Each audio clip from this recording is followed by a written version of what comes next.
Hello everyone, welcome to this video. इस video में हम मध्य प्रदेश के रिवर्स के बारे में कवर करेंगे।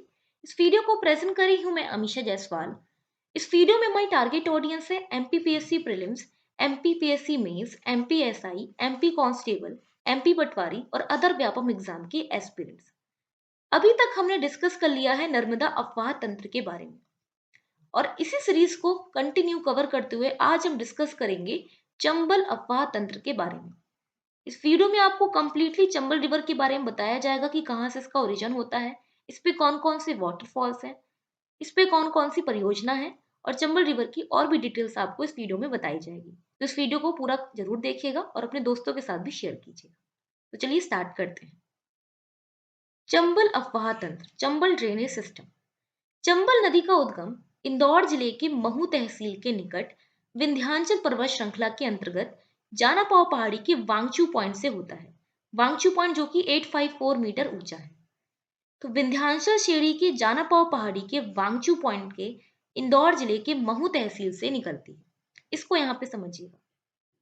ये इस तरह से हमारी फैली हुई है विंध्याचल रेंज। विंध्याचल रेंज में एक पहाड़ी है जिसका नाम है जानापाव की पहाड़ी और जानापाव की पहाड़ी में एक पॉइंट है जिसका नाम है वांगचू पॉइंट।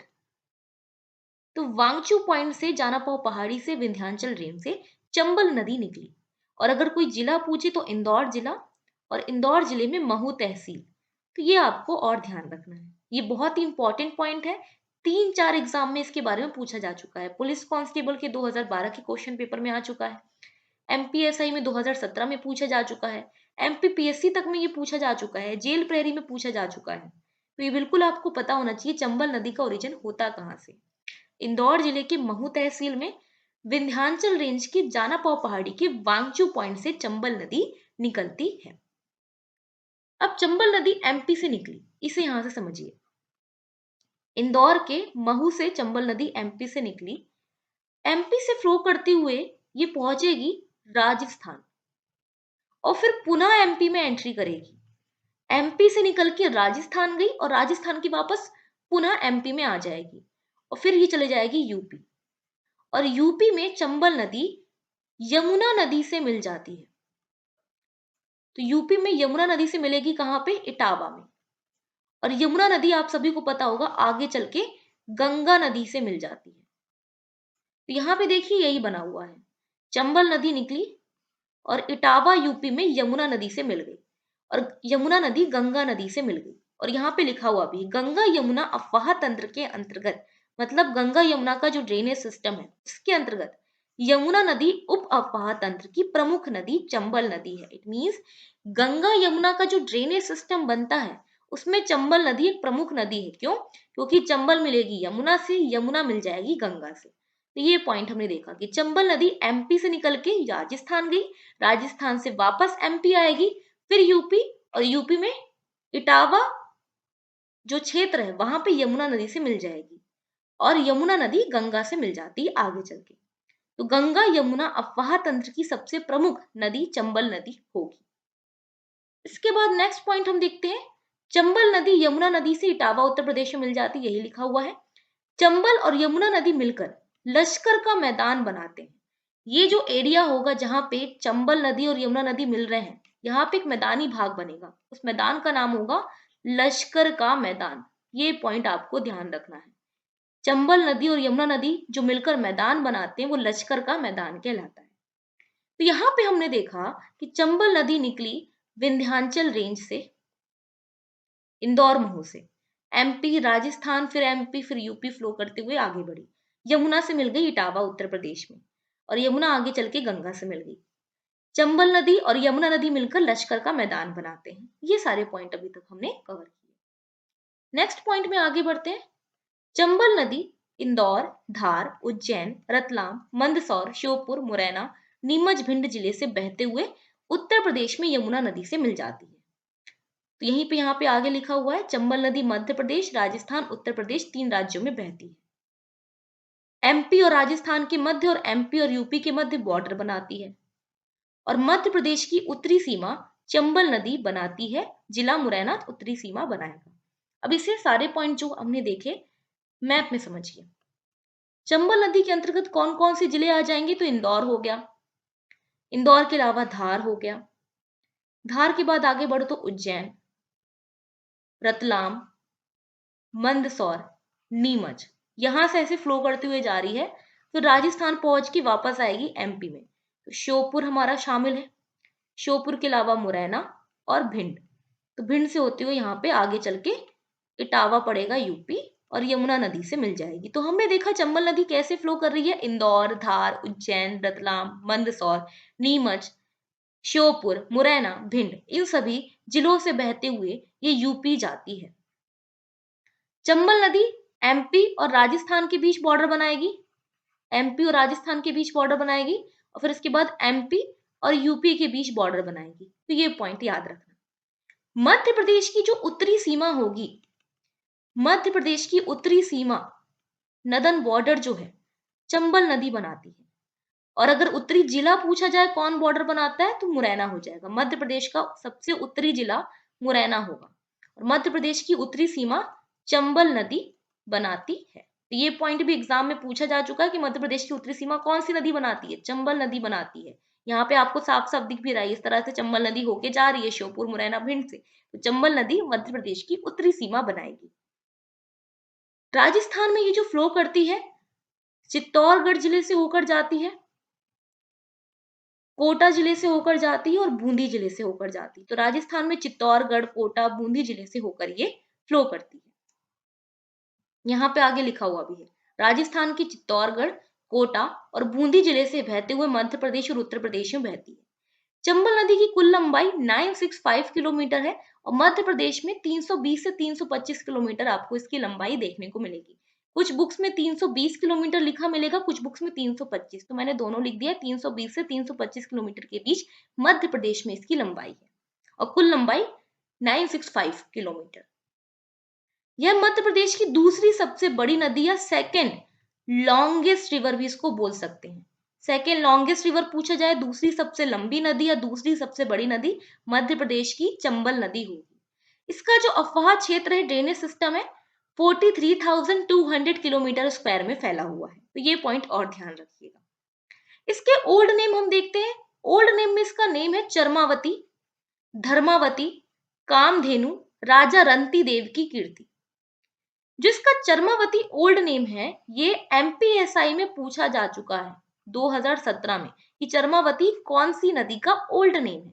तो चरमावती चंबल नदी का ओल्ड नेम होगा। चरमावती, धर्मावती, कामधेनु, राजा रंती देव की कीर्ति।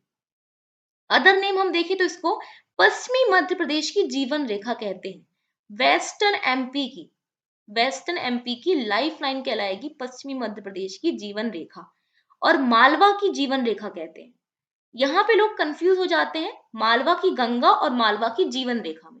तो मालवा की अगर जीवन रेखा पूछी जाए तो है चंबल नदी, बट अगर मालवा की गंगा पूछा जाए, मालवा की गंगा, तो वो तो क्षिप्रा नदी है। आगे हम पढ़ेंगे क्षिप्रा नदी के बारे में, ठीक है। तो मालवा की गंगा क्षिप्रा नदी है, बट मालवा की जीवन रेखा चंबल नदी, और मध्य भारत की जीवन रेखा चंबल नदी होगी।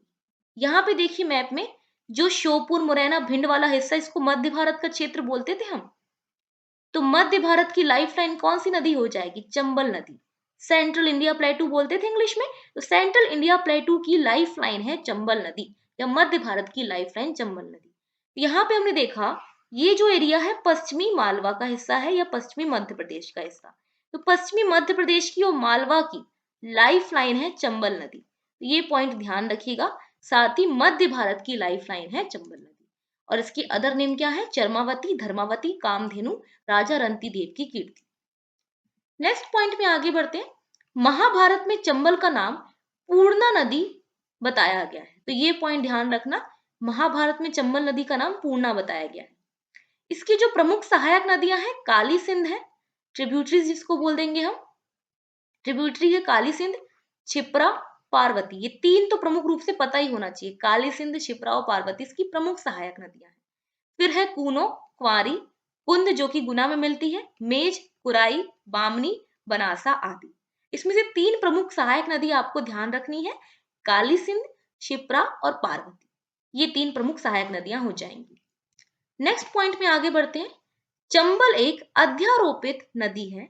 इसके मध्य भाग में उत्खाद भूमि वाली स्थलकृति का निर्माण होता है, अर्थात मिट्टी को काटना, खंडहर का निर्माण करना, बीहड़ बनाना। इसे चंबल खंडहर कहा जाता है। चंबल नदी सर्वाधिक मृदा अपरदन मुरैना में करती है, जिससे बड़े बड़े बीहड़ बनते हैं। इन बीहड़ों को दस्यु आश्रय क्षेत्र, बागियों के छुपने का स्थान कहा जाता है। अब इसको आप बहुत ही अच्छे से समझ पाओगे दूसरे वाले पिक्चर में। यहाँ पे देखो, ये आपको जो पिक्चर बना हुआ देखने को मिल रहा है, ये बीहड़ बने हुए हैं। खंडहर सा बना हुआ दिख रहा है आपको, वही लिखा था यहाँ पे कि खंडहर सा बनाती है ये। तो ये जो खंडहर सा बना रही है, ये पूरा वही क्षेत्र है। ये चंबल नदी फ्लो करते हुए सॉइल इरोजन करती है, मृदा अपरदन करती है और बीहड़ बनाती है। और इन बीहड़ को दस्यु आश्रय क्षेत्र बोलते हैं। दस्यु आश्रय क्षेत्र से तात्पर्य है, यहाँ पे डाकू पहले छुपकर रहा करते थे, बागियों की या डाकुओं की छुपने की जगह हो जाएगी।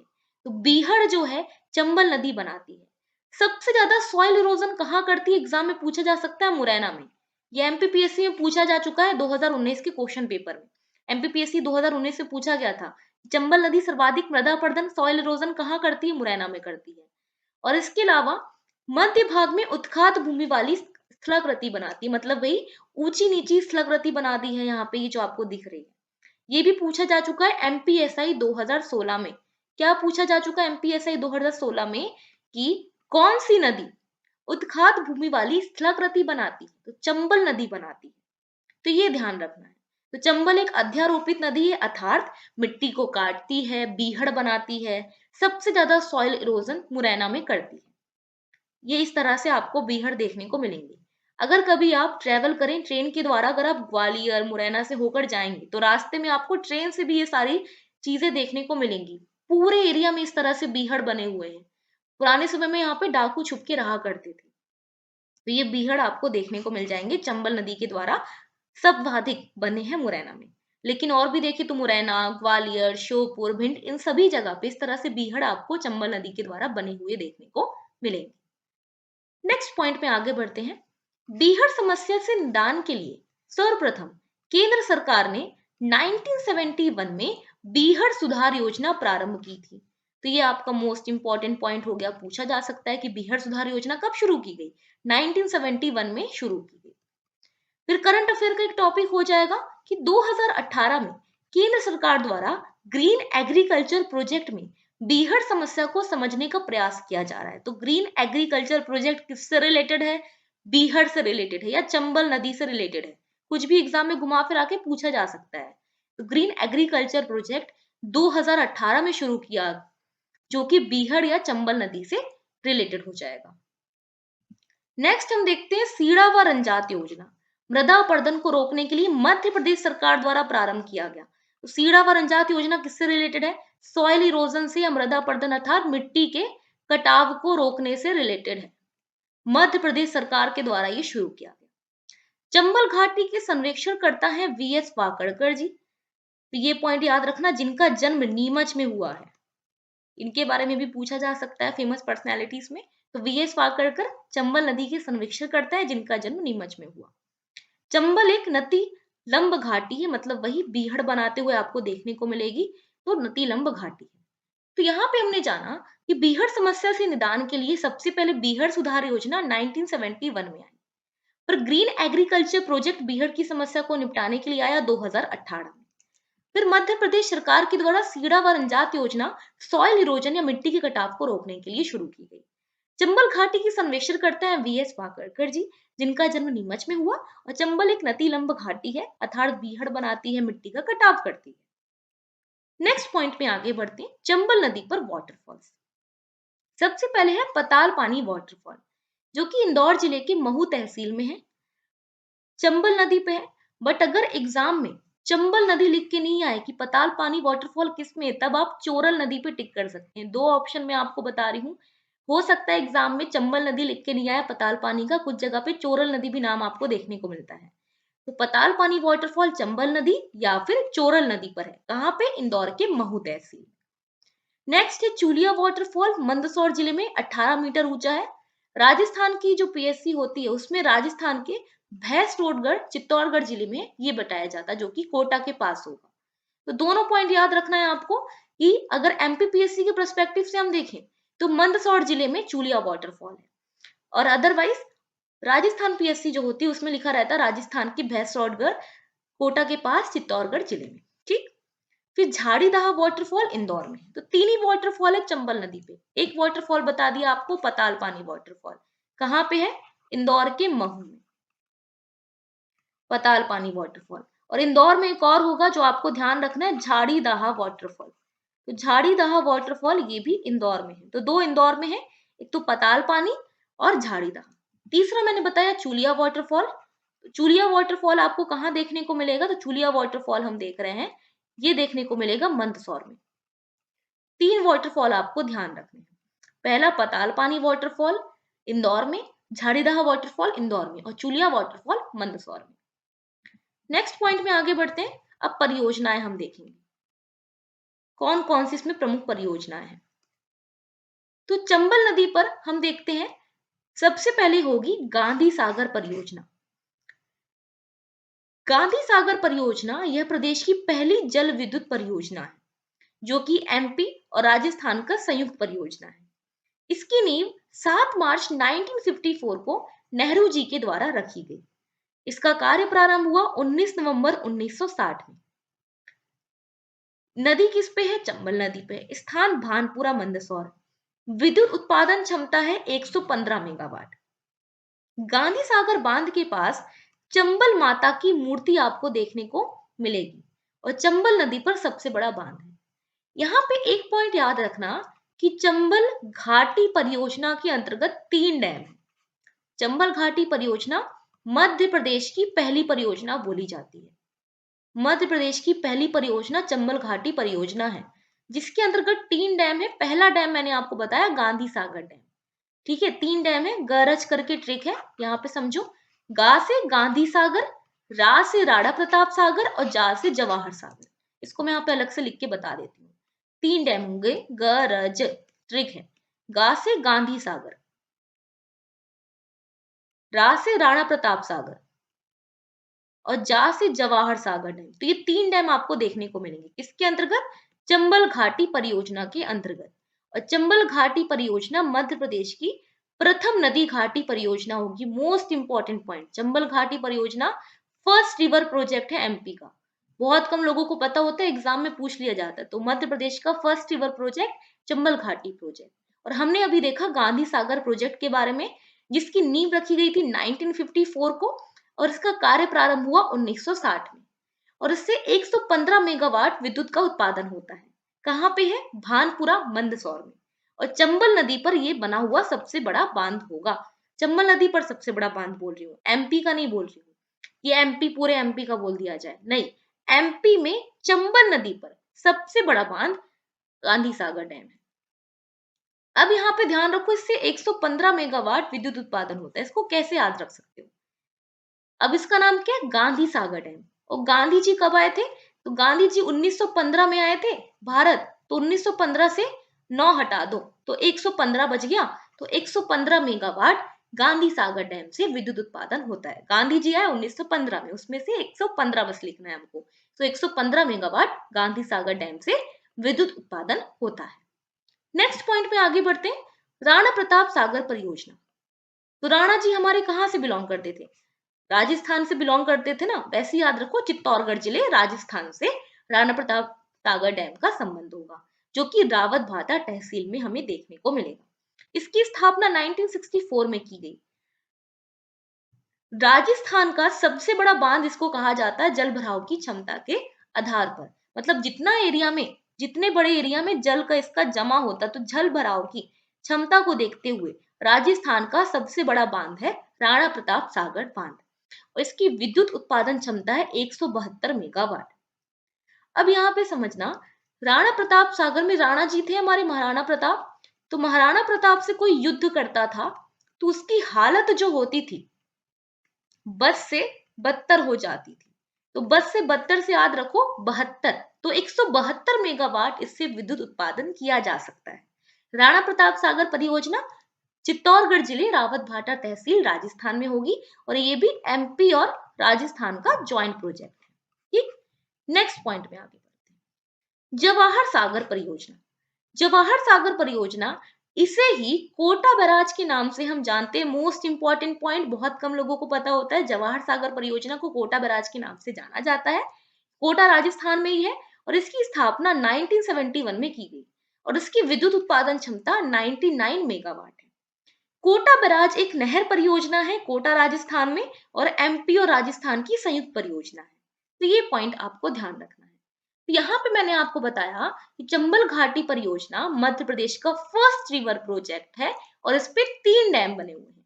ग रच करके ट्रिक है, गा से गांधी सागर, रा से राणा प्रताप सागर, जा से जवाहर सागर। गांधी सागर कहाँ होगा? मंदसौर में होगा। राणा प्रताप सागर डैम कहाँ होगा? चित्तौड़गढ़ में होगा। और इसके अलावा जवाहर सागर कोटा में होगा। जवाहर सागर डैम को कोटा बैराज डैम भी बोलते हैं। ये तीनों जो परियोजना है मध्य प्रदेश और राजस्थान की जॉइंट प्रोजेक्ट है, ये ध्यान रखना। गांधी सागर परियोजना का कार्य प्रारंभ हुआ 1960 में।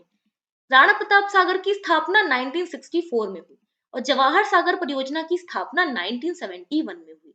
ये 3 परियोजनाएं हमने प्रमुख रूप से देखी, चंबल नदी पर बनी हुई है। और कोटा बैराज करके एक नहर परियोजना है, चौथा पॉइंट ये भी कह सकते हैं।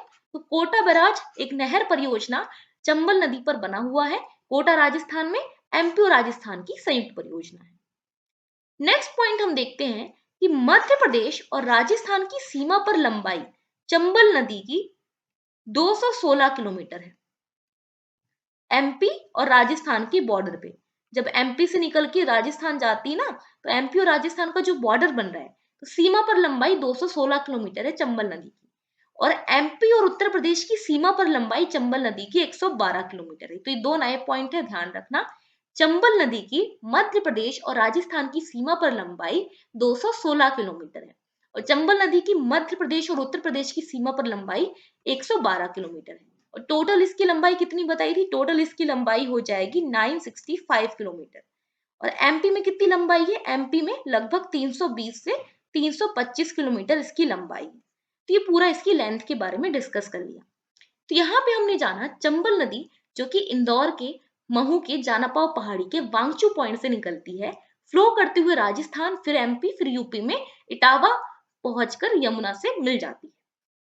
चंबल नदी इंदौर, धार, उज्जैन, रतलाम, मंदसौर, नीमच, श्योपुर, मुरैना, भिंड जिले से फ्लो करती है। एमपी राजस्थान और एमपी यूपी के बीच नेचुरल बॉर्डर बनाती है, बहुत सारे बीहड़ बनाती है। इस पे हमने 3 प्रमुख रूप से वाटरफॉल्स देखे, पताल पानी वाटरफॉल, चुलिया वाटरफॉल, झाड़ीदहा वाटरफॉल। और 3 परियोजनाएं देखी, गांधी सागर परियोजना, राणा प्रताप सागर परियोजना, जवाहर सागर परियोजना। और एक नहर परियोजना देखी जो कि है कोटा बैराज नहर परियोजना। यहाँ पे आपका चंबल नदी का प्रमुख पॉइंट कंप्लीटली कवर हो गया है। Thank you so much for watching this video guys. इस वीडियो को लाइक जरूर कीजिएगा, अपने और भी दोस्तों को शेयर कीजिएगा जिससे ज्यादा से ज्यादा लोगों तक ये पहुंच पाए और चैनल को सब्सक्राइब करना मत भूलिएगा। Have a great day guys, keep learning.